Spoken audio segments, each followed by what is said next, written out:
This is an energy update for December 2024. Now, if you're listening or watching at a time beyond that, if you're drawn to this at this time, I encourage you to listen anyway, because these messages are really encoded with transmissions that go well beyond just the named time period. We're in late November of 2024, talking about or bringing through a message about December 2024, but please continue to listen or watch if your inner guidance system has brought you here. And to that point, I am bringing through the Atlantis 7 Council of Light, so stay tuned.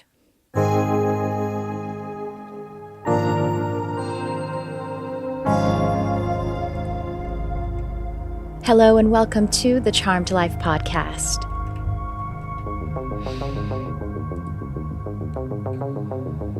This podcast is all about magic, metaphysics, mysticism, and the unconditional love of the universe, and I am your host. My name is Tricia Carr. Welcome, welcome, welcome. I am so excited to be here with you. I am Tricia, and if we have never encountered one another before, I'm so happy to meet you. You know, I end these podcasts with the phrase, "Thanks for tuning in. I love you, whoever you are." And I mean that from the depths of my sincerity, because I do endeavor to love anyone and everything, however it is that we are encountering one another. I also basically say that because there are some days when we really need to hear that. And that might be when someone is listening to it. And so that is my intention with you. Now, as I said, this is the whole point of this particular event today. This podcast is I run this live myself, so you may hear me wobbling a little bit. This is all about our energy update for the December 2024 timeline. And, you know, this has been a rocky month, hasn't it? Especially for those in the United States, because we had an election. But apparently there were like 50 countries around the world who were also having election processes. So a lot going on. And there has been, apparently it's come across my doorstep that there have been many people who on the YouTubes or whatever, who are in this kind of space, saying that we're going to have a period of darkness. I heard a few people say, I mean, I didn't hear that directly, but a few people ask me, having heard from other, I don't know, psychics or something, that there will be 3 days of darkness in November. And I don't know what was intended by that. And, I don't know how to directly respond to other people who have said that, because of course that is their perspective, and I didn't even listen to them directly. Again, I'm just referring to what clients or students have asked me about other people's reports of that. So because that has been prevalent, that's a part of this query. Because I don't sense anything about that myself, but I could be missing it in my own intention to like insulate myself sometimes. Hey, I am not perfect, and but we're going to bring through the Atlantis 7, the Atlantis Council of Light. Now, this is offered live, and we are here on YouTube. You may be hearing this on my podcast, the audio version of it, and I am so grateful that you're all here. But I want to say hello to you who are here live. So hello, Angela. Oh, thank you so much. Thanks for being here. Hi, Tracy. Hi there. Hi, is it Chaley? Hi, nice to see you. And hi, Easy Rocks. Oh, so good to see you. Please do feel free to drop a comment. And as we move if we move past the message and I come back out of the channeling transmission, maybe we'll do some Q&A, or maybe we'll, whatever it is that you guys want to do. So the Atlantis Council of Light, the Atlantis 7, is it's a group, it's a council of light that I have been connecting with, at least with that title. Who knows, maybe I've been connecting with them for 500 lives. But this Council of Light, I have been bringing through in channeled transmissions for about 6 months now, and what they are, or what their purpose is their title may indicate Atlantis.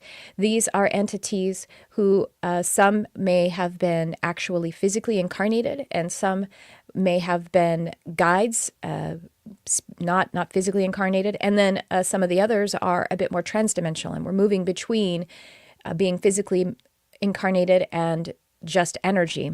And at any rate, a big part of their transmission and what they bring through is about our omnidimensionality, in the sense that, when we are physical, we can fully occupy also our spiritual expression, even to the point of bringing your consciousness into the substrate, or the quality of your astral body, your non-energy body, and to, yes, of course, it may imply, have astral projections, but also do things like bilocate and work at the soul level in a way that is more significant than some of the other ways that we bring through our intuition, which might be through the filter of the higher self, which is, of course, also highly valuable and useful. Higher self being the layer of our multidimensionality that is trickling down the soul's information and bringing it through to signs, synchronicities, and symbols. It is a lot of times when we do our divination, the higher self is interacting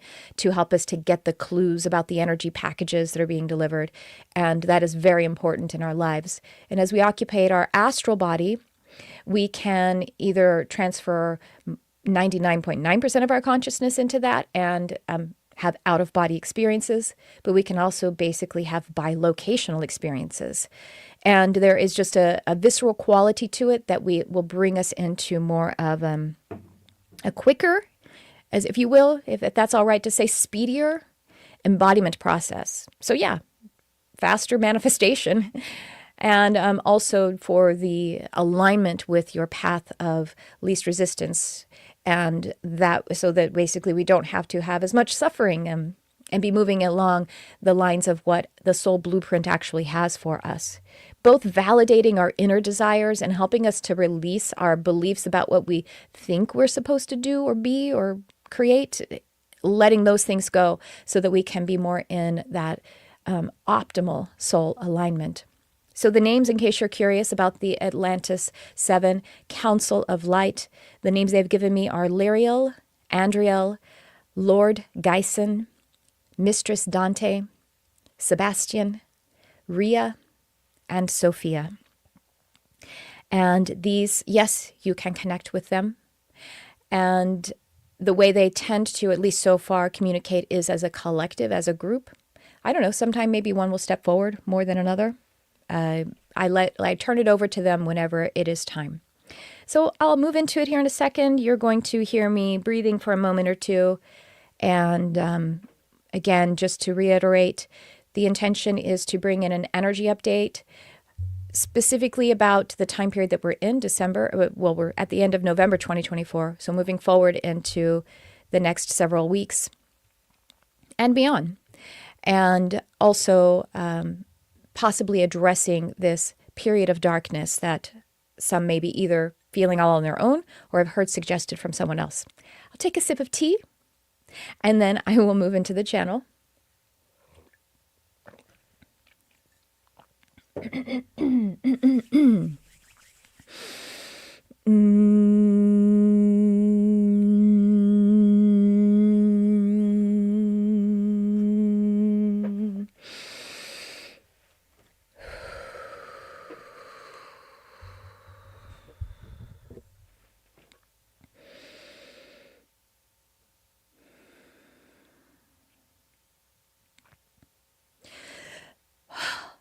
Beloved entities of light, we come to you on this morn, on this eve and this morn of this day, wherever it is and whenever it is that you are experiencing this, for your time, space is so relevant to your experience. And yet, we want you to have a deep awareness and an ambulation that your time, space, while relevant, is not a limitation for you. Thus, we bring into your awareness that it all has to do with your state, the state of your energy, the state of how your spirit is freed in every moment. You see, even when an entity is grounded in a physical reality and identified to the physical form, they are still free. They are not, indeed, imprisoned or victimized. And yet, darlings, this is what it is that you play around with in your world. But do you know that you do this not because and not by the form of your physical? You do this simply in your state. Now, when we say state, you may hear state as in state of mind. And yes, this is accurate and appropriate. And it is your mind, especially as you are in this orientation, as when you are in this configuration of being expressed on your third dimensional earthly plane. And yet it is even more. Imagine, visualize, or sense that the mind is but the nugget, but the core, but as a central part of your overall spirit. And so, as we say state, we invite you to think about it sometimes as state of mind, because your mind and what feels and seems as though a mental process and a mental creative instrument is factual, is true, and yet it is even more than that. We may say, as a slight tangent, that this is why those of your kind, of your human entity existence, find a great shift when they upgrade their mindset or they become mindful, because they are now taking their masterful position with and beyond and around their mind. So as it seems appropriate in your vernacular in the moment, hear the word state as you shall. And yes, it is that you, in your experience, in your point of perspective, will use your mental faculties as the instrument. And this is what we would desire to restore unto you, is that your mental faculties, your mind, is your instrument and not your master. In fact, indeed, you are the master of your mind. And so we shall move now into the query at hand, the update of the energies at this time. And we understand that there has been a hubbub of period of darkness, and there has also been a concern about how to move forward. Now, darlings, we do want to say we witness upon you that there is darkness that is moving through your collective. That there is that which seems like an entropic kind of downturn as you seem to be allowing things of your collective belief systems to die, paradigms to dematerialize. And these might be actual material paradigms, and they also might be really advanced thought forms, collective, egregore thought forms that you have created, meaning certain kinds of belief systems that everyone is participating in. And there is a cloud as also a mechanism to be able to transmute these, that there is a rampant collective mechanism of thought and belief that is a false reality that many are engaging in. Now, whoever it is, from whatever place that you are, you likely are saying, "Oh, yes, I have the true reality, and that other has the false reality." Or perhaps you're a person who intends to be very deeply introspective of oneself and say, "Am I in the false reality, or am I in the true reality?" All of these are acceptable, for they are simply how you function. And so let us give you the tip. It doesn't need to be decided in this moment. In this moment, it is not the first call of your duty to decide if I am in the correct or in the false. It is not in your space to be discerning that, because discernment is only ever possible when you are in the correct state of discernment. So as it concerns a period of darkness, well, as one entertains this possibility of a period of darkness, and certainly when one does it in a way of identifying with it, feeling as though it might be causing victimhood or creating more pain, suffering, or victimization, or disempowerment of the individuals, at any time this trips across the frame of one's mind, and it is stimulating in the self some kind of depressive or some kind of disempowering energy state, then that is your period of darkness. That is it. It is, and so it is. And so as you choose, and so as you think, and so as you occupy in your state, and so it is. So now, of course, you are wondering, but does it befall us in a grand gesture of some kind of cataclysmic, overarching, destructive force? Much like your Epic of the Gilgamesh, and much like your Noah's flood, is it possible for this to occur? It is possible, of course, because natural destructive forces are a part of the evolution. Is it in the offing for you all? Not in the sense that we are talking of it being a necessary cycle of your nature, not the physical nature, but your spiritual nature. Yes, this is occurring. This is occurring, a cataclysmic dismantling of systems and paradigms that need to be released. And so, since this is a collective experience, there is little you can do for the entire collective. You cannot experience the heart of another human. You cannot control or manage the thoughts of another human. You can only become a master of your own state. And so we have for you two different pictures, two different exercises, you may call them, two different explanations for how you can stay free of a period of darkness, at least for the sake of free of it, so that it is not creating more downturn for you. But in fact, when there is a period of darkness, you can move through it so that it can be something utilizable. It can be the grist for the mill. It can be the fuel for the engine. It can be the base material for the alchemy to be turned into gold. That is what darkness is. It is not something that can overcome the light of awareness ever, ever, ever, darlings. It can only ever be used to create more of who you truly are and what the universe truly is. So we bring to you first the paradigm that will help you, we hope, we endeavor, we pray, will help you to comprehend how to, in every moment, recognize your period of darkness and to move through it. And we bring to you the understanding, the model of those who are aware of the process of moving beyond the physical. Whether you've heard about this in your stories, your narrative stories, or whether you have experienced the loss of someone you love and you sense them leaving this plane and moving beyond, and then perhaps you get messages at some point you have your relationship continuing, or perhaps it is that you are a medium, one who facilitates that transition process. And so this is what we bring to you. In some of your narrative, there has been some misconstruction of this process. And specifically, there are some stories, there are some ways that would characterize it that, these earthbound spirits, we must listen to their messages before they can move on. There is something that is keeping them. They are trapped, they are trapped, they are trapped. And there is something that must be resolved before they can move beyond to the light.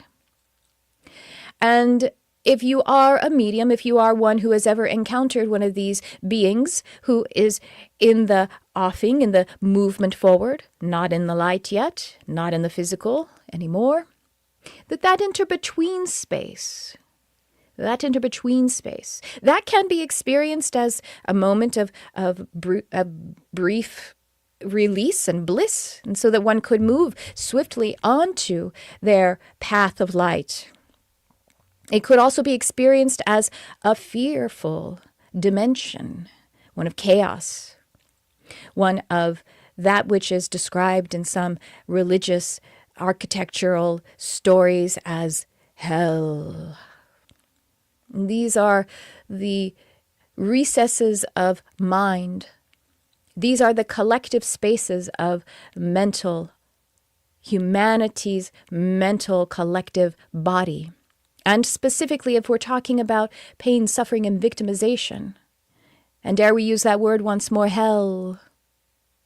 We try to use it with a lightened tone so that we do not bring anyone into a fearful state. In fact, we are saying that any version of this is something that can be occupied inside the experience of being physical or without the experience of being physical, except for as one does continue into that beyond through what you experience as the light. Beyond and in the light, it is the collective back to the awareness, the wholeness. While there still is an autonomy and an individuation, you are in the full collective awareness once again. So this is why it is light. It is into the light. Because in your understanding, you can always equate the word light with awareness. And so as one says love and light, love is resonance and it is the creative principle of all that is. And light is the full awareness of all that is.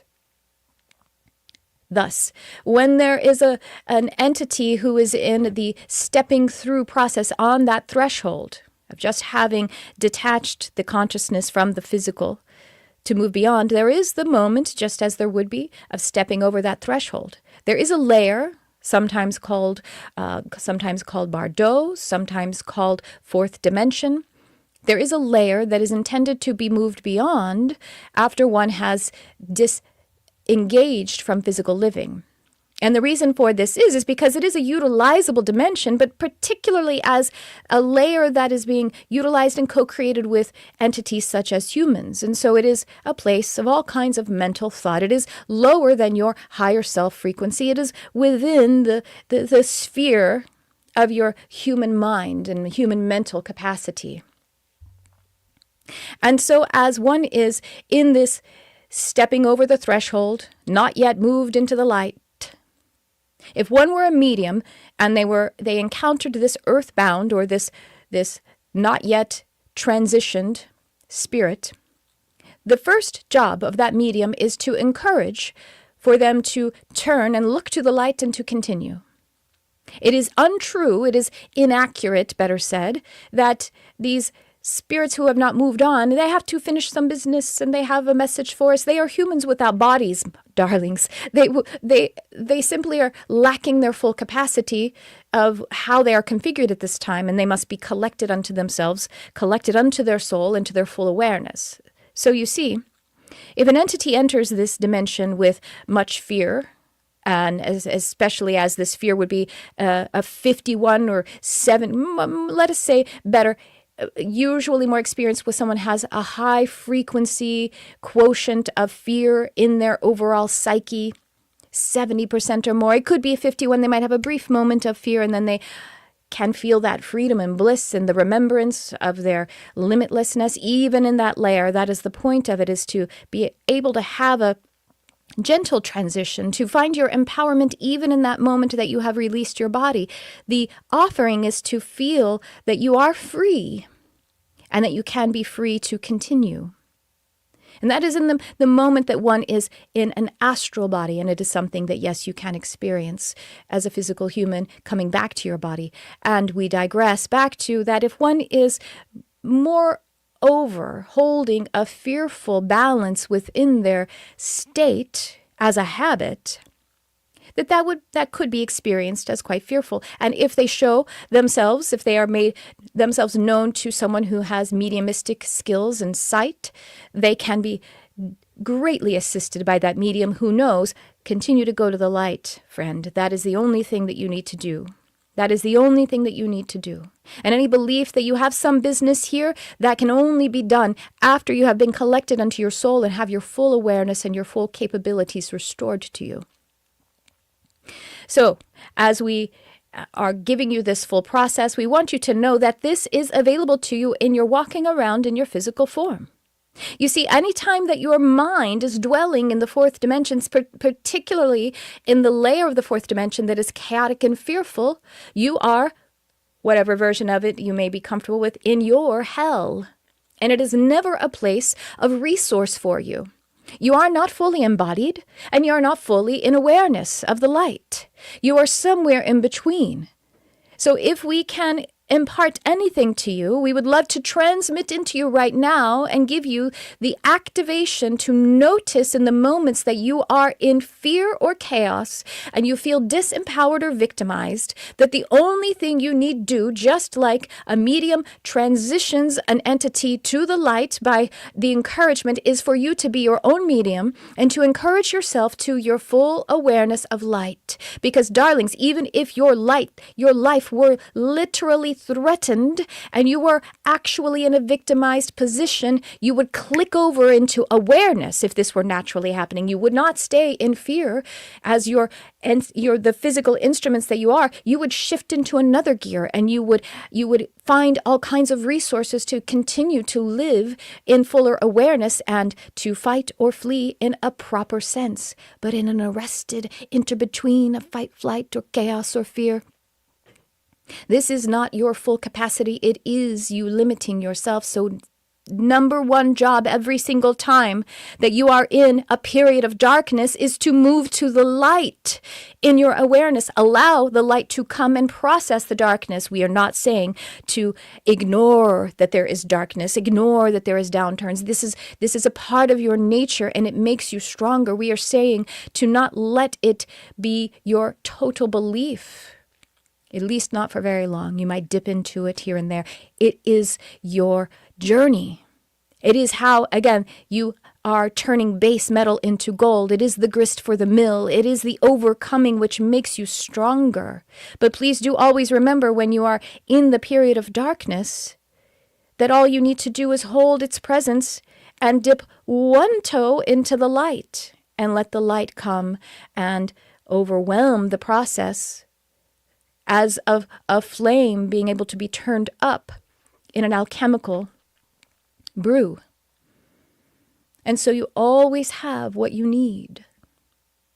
And some key thoughts, some beliefs, if you will, some mechanisms that can help to transition from the period of darkness, transition you from the dark to the awareness, from the dark to the light, from the forgetting and the fear and the chaos to the awareness, to the light, where there is the place of resourcefulness. It is love. It is love.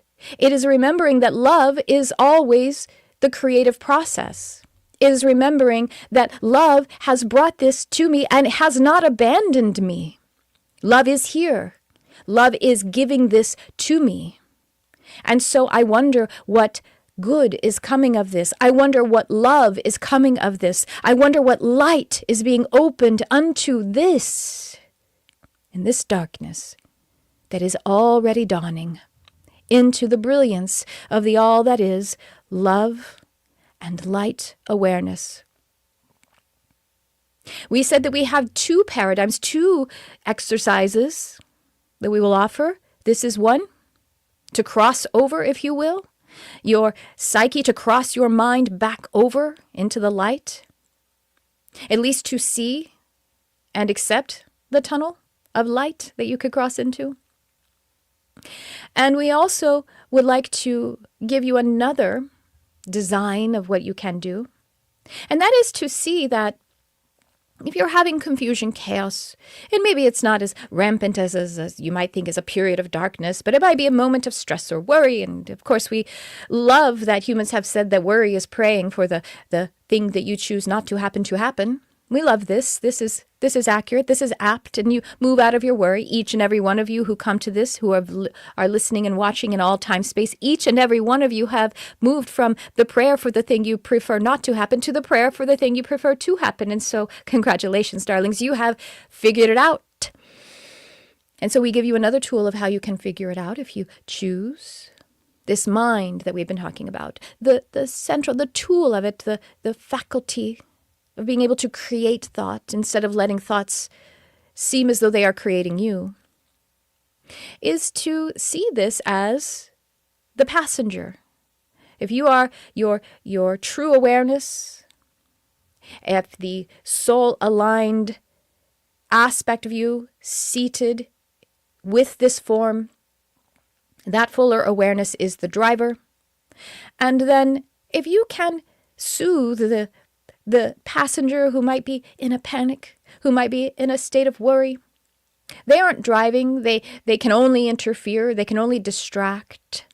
And so maintain your sovereignty as the driver, as if you are turning to the passenger and saying, I hear your concerns and I care about you.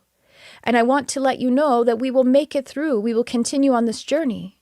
Thank you for your input. And please now cooperate. Choose with me to think of creative and utilizable thoughts for this journey. Choose with me to help me to see the things all around that will benefit our moving forward. Thank you for your concerns. Your complaints and concerns have been noted, and now let us get back into our creative process so that we can have the full resource of our intuition moving us on our journey. It's a simple and maybe even a lighter or fun kind of process. You can be humorous with it if you like. For your humor is a highly creative process. Your humor already is bringing more lightness to your state of being.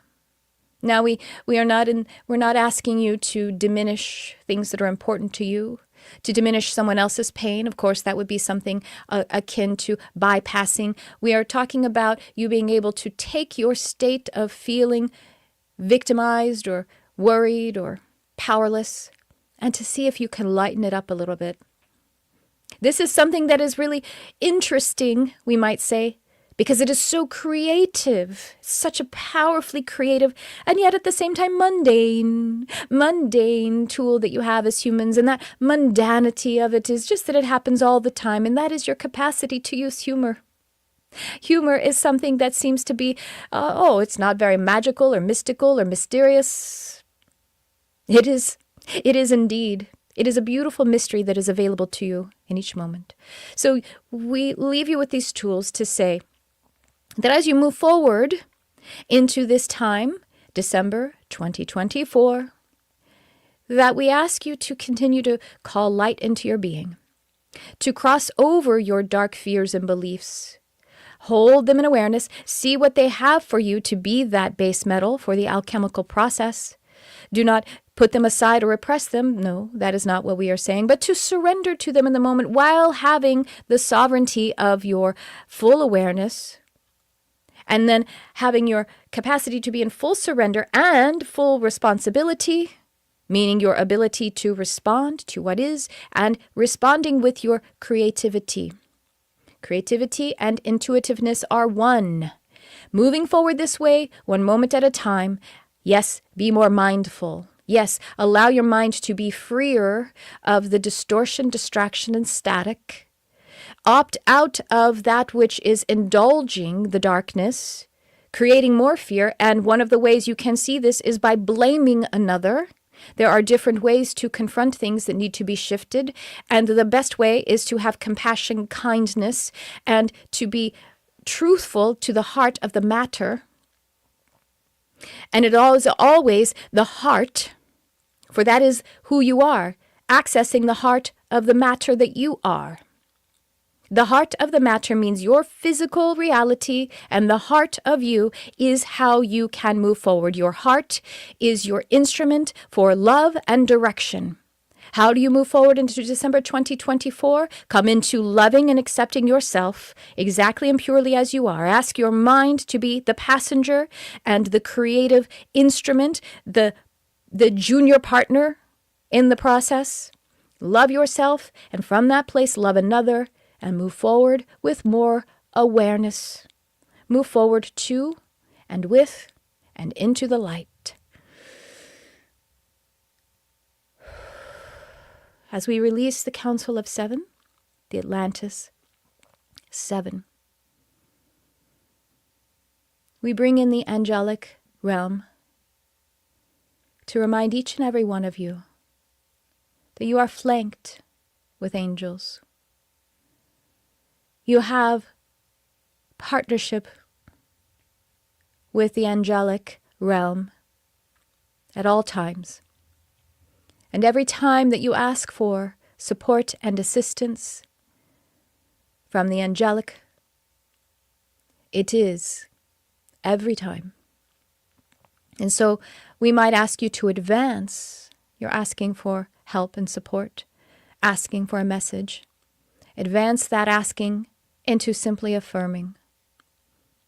Simply affirming, my angelic support is here.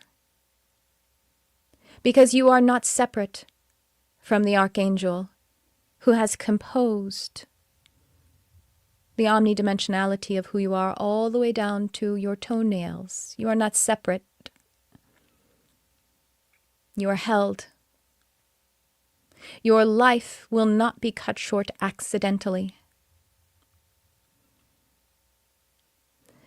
The best thing that you can do to be in contact with your archangel is to just see if you can stoke up the light of faith within you, unconditional, and then to take that into an unconditionally positive, focused, moving forward.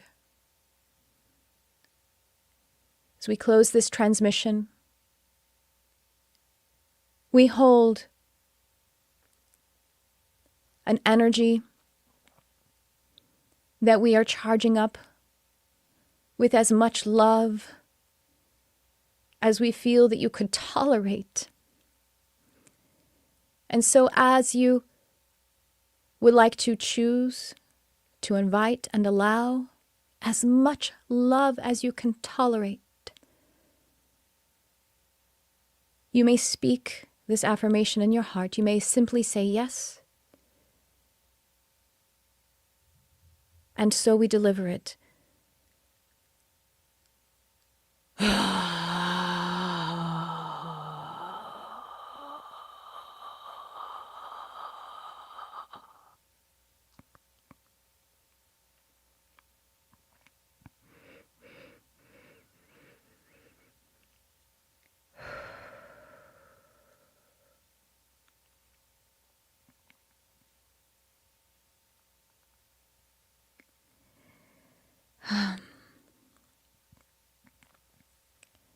Hi, I'm coming back now. And so it is, and I receive as well. All right. Hey, everyone. So if you're here, go ahead and if you want to drop a comment, if you have a question or comment or anything. When I channel, for some reason, my sight comes back very blurry for a minute or two. So, in that, I think I want to also, I think my sight's coming back a little bit, so I'll say hello to people who are here. And Jessie is here. Do you know Nicholas Schreck? I don't know Nicholas Schreck. Thank you for, I would love to know any other person who would. So, all right. Thank you for that, Jessie. I will. Is that a person who's on YouTube also? Or is that just a person that that I'm supposed to know in my life? Hello, Carolyn. Hi. Hello. Uncaged Savage says, hi, mysteries. Hello. Michelle says, hello, all. Hi, Michelle. Much love, beautiful friends. Yes, thank you. You as well. Thank you. And thank you. Angela says that felt wonderful, especially the angels. Yes, thank you. Thank you, Tricia. Oh, yes. Hands yellow, heart red. Thank you. Will happiness ever return? Yes, darling. Consider the processes they gave to you. Happiness has not left. So I'm going to pull a rune, and as I do that, I'm going to cast them first. Actually, thank you. They're asking me to just become attuned to all who would come in this transmission in all time and space, in sacred space of love and grace. May peace be Lord, may love reward. Surrender to one. I call on white. I summon fun. I trust in might. Thy will be done in love and might. Thank you. I'm feeling just one wants to be pulled. And this is going to cap off our experience. And this one has been stalking me lately, this particular rune. This is, one second. I like to always have up my rune dictionary for some prompts about it. And that is,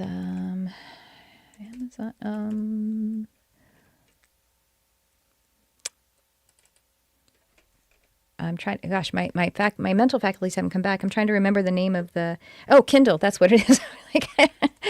I'll talk on that a little bit while I'm getting this up. If you are interested, if you're curious about channeling, the way channeling works is, whatever energies come through, they are not, they're not like totally taking over. They use the resource of whatever the human has. So they use the language of the human. But sometimes they smush things together, do the best they can with what they have. I just say this because it's interesting. Sometimes people go, oh, well, if you're channeling something beyond you, then why can't you just speak a language that you don't know, like Mandarin or something? And well, if it's on a physical level, simply that would be because my neurology doesn't have wiring for Mandarin. So if we shoved Mandarin into my my physical instrument, all of a sudden it's going to blow some circuits, right? So anyway, but what happens is that your conscious mind, a channel's conscious mind, does step aside. It is still utilized. Oh, it's interesting. It's kind of like what we're talking about, but it sometimes take a little bit of time for that conscious mind, which is the space that uses language. I'm using the language then instead of allowing my language and my other faculties to be used by the energies that come through. So at any rate, that's maybe why my vision gets a little off for a few moments. It's like getting back in and like getting the wiring back in my brain for the physical reality. Okay, so the rune that came up for us is Elhaz. And I think this is really helpful. So Elhaz, let me see if I can make sure I can see. Yeah, okay. So it kind of looks like a chicken foot, right? I'll get the glare off of it. For those of you who are listening, Elhaz is a rune that is like, it's got 3 stems that go up and it's got 1 stem that goes down. It kind of looks like like I say, like a chicken foot and what it is, it's actually, it's kind of modeled after a sedge plant. And what it is all about is protection, defense, and opportunity. So as we've all been feeling vulnerable, and possibly why this period of darkness has been a question, this is helping us to realize, hey, look, you are protected. And actually, the best way you can be protected is by the inner light, your sovereignty to be fortified. And also just the encouragement that you are being protected. So this is basically a natural protection from would-be predators. And I'm actually getting a story to share with y'all. So it indicates that you're safe from danger. Good, right? We are safe from danger. There's no need to fear. You don't want to just take it for granted, the protective energy.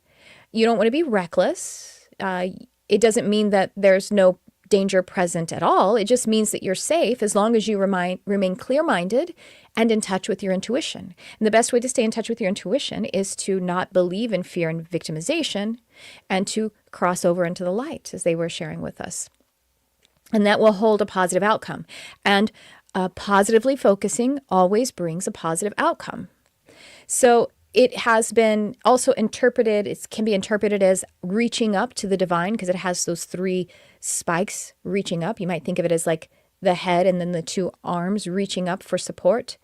So by listening to higher guidance, you'll know which moves to make and stay out of harm's way. I think this is in such great alignment. Y'all saw me. I didn't look down to pick the rune. I looked away, let my hand be guided by the intuitive frequency that moved through me.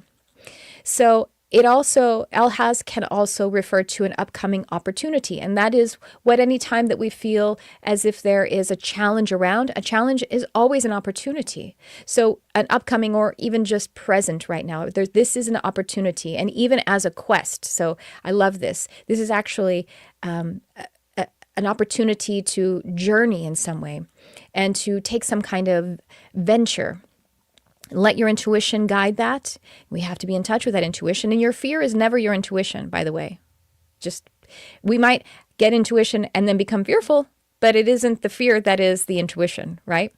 So, it might be that there is something that seems like a kind of risk. And it seems like a risk to you, if your intuition says yes to it, then it is leading to good fortune.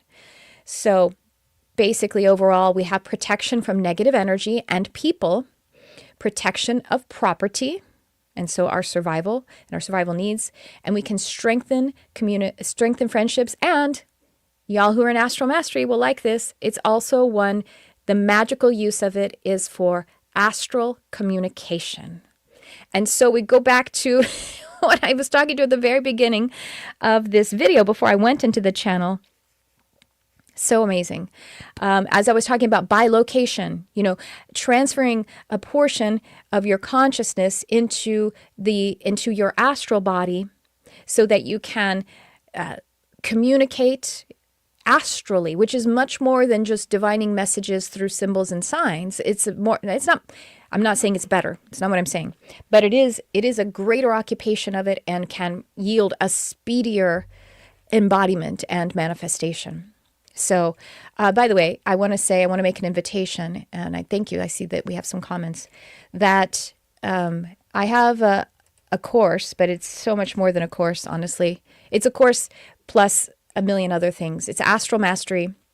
The actual material of it is a 6-month course, but you could take it for, over and over for years. And the community is amazing. So one of as the name might indicate, one of the opportunity, the practices is self-initiated astral projection, but it's only just one of them. We're also talking about this more dynamic astral communication. And we're also talking about basically all of the intuitive faculties and expanding them.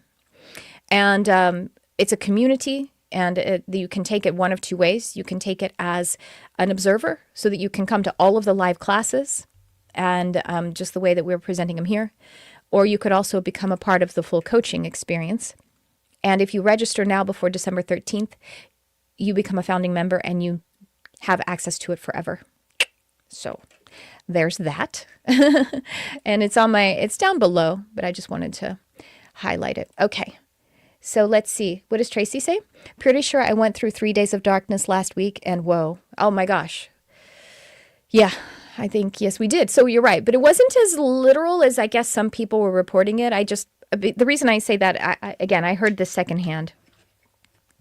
A couple of clients said, I'm stocking up on water and toilet paper because apparently there's going to be a literal darkness, like the internet's going to go down, all of the power grids are going to go down. So that's what I don't know who was saying that, but the one of the clients who told me that said that she heard it from a few people. So, yeah, maybe it was just that. Yeah. And a million other things. So, well, having said that, please drop a comment or if you want to talk about anything. But I wanted to share with you all, as I'm wrapping up this for the next few minutes here, that I haven't created a podcast or any kind of YouTube or anything like that at least 3 weeks, I think, because I had some deaths in my family. And on October, some of you are on my mailing list, and I encourage you to be on my mailing list because that's a great way for us to stay in touch with one another. So I shared it on my mailing list. I didn't share it on a Facebook or Instagram post, which, not that there's anything wrong with that. It just didn't feel right for me. So I'll share it right here a little bit. And on October 28th, my darling kitty Barnabas passed away. And I'm wearing a necklace that's a little black cat. And it was deeply, deeply, deeply painful. And he had been sick for a while, and we had been working to support him. And so, because of the illness that led to it, and then, the actual loss, there's also this, if you lose someone you love, and especially if you're their guardian, and you were working to support them, it was like I also mourned those months of him being in, pain and out of sorts. And he is just the most, Brian, my husband, and I always say he's the best person in the world. He's the most amazing being that I've ever met. And don't expect to meet a more amazing one. And we have 3 other cats. He's like, he was the glue, he was the hub, and he is the most beautiful person that ever could be that this universe has created. 3 days after Barnabas passed, my bird, Yael, passed. And that was, she was elderly, and her passing was pretty swift. And here's the thing that I want to share. So I'm here sharing this with you because, well, first of all, I'm explaining, if you do watch, why I didn't. Thank you so much, Sean. I appreciate it. Thank you for your support. Is that, loss is painful. And so it is a darkness that we go through. And it's appropriate. And I want to say that I just want to reflect that if you are or have experienced deep loss, that let yourself feel it, let yourself grieve, let yourself move through it. It is the medicine. It is the light coming in. For me specifically, what happened with this, Barnabas has always been a masterful astral traveler. One time, years and years ago, probably about 7 years ago, I was on an airplane for a business trip, and I was about to, we were about to take off. And I suddenly got this wave of panic, like, oh my gosh, is this dangerous? I don't know. I think I probably just was empathically picking up someone else's fear of flying, because I don't have a fear of flying specifically. It's just, it's not fun. It's not comfortable, but whatever. I don't have a fear of flying. I had this like sudden burst of panic, like, is this okay? Like, should I be on this plane? And I didn't call him in. I didn't. He just showed up. Barnabas showed up, and it's like he was floating in front of me. And it was obviously like, I didn't think that the person next to me could see it, but he was so in his astral, so viscerally there. And he just like brought his presence to me. And by being there with me, so what happened was he brought his energy to me. He felt me panicking. And of course, he's my little healer, as our animals are. And when he brought himself to me, especially because he brought it in the layers of astral, he brought with him our Akashic record. And so as he brought it that way through spirit to me, I could feel the Akashic data stream. And it was as if he was saying, oh no, you're coming home because we have all of these years to create still. I just felt that. I felt instantly at ease. And we did have, like I said, that was probably 7 years ago. So I felt just completely at ease. And, so he's, all of our animals are amazing astral travelers. That's one of the first things I learned as an animal communicator, was this tortoise, actually. He told me he explained to me about astral traveling. He called it, this is when he was hibernating. He's like, oh no, this is the best time to do my soul work because my body is so at rest. If you know about astral traveling, we want the body asleep, mind awake. He's like, well, my body's asleep, so I can just keep my mind awake and go astral travel and do my soul work, he called it. And I learned so much more about all of that since then. That was 9 years ago that Maury the tortoise explained that to me. At any rate, because, that Barnabas graduating, his transition was, so painful. I insisted every day, each day, to continue to hold him in his energy body. And even as I let myself become really aware of him being on me, of course I feel that he's not there physically, and it was like causing me to double over in sobs, because even though I want him as much as I can have him, I was still feeling his absence more than his presence. But I wanted to maintain that. So that, plus just being with it and feeling all of it, then at some point continuing to receive his healing spiritually as he was in spirit. It's like I miss him still, and I had last night I had a hard time falling asleep because I was missing him and I was feeling that sadness. But it's a functional sadness, I wasn't functional for couple of weeks at least. And that's okay. That's normal. That's human. We're going to move through periods like that. But it receiving his healing helped me to move into the place where I can enjoy and celebrate how our relationship continues.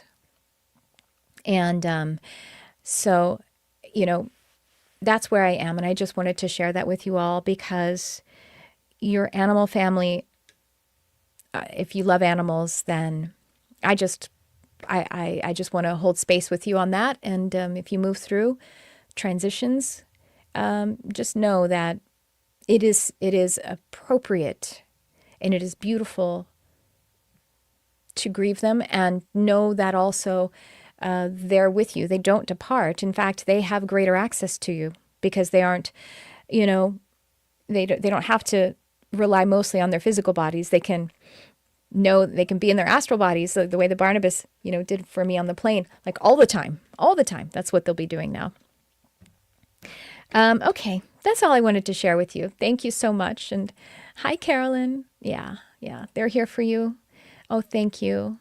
Thank you, Chaylee. I appreciate it. Thank you, Michelle. I appreciate it so much. So that's what I have for you. Again, another invitation just to check the description for any ways that we could work together. Oh man, the Astral Mastery community got me through that so much. I had to take a break from being of service because I wouldn't be of service.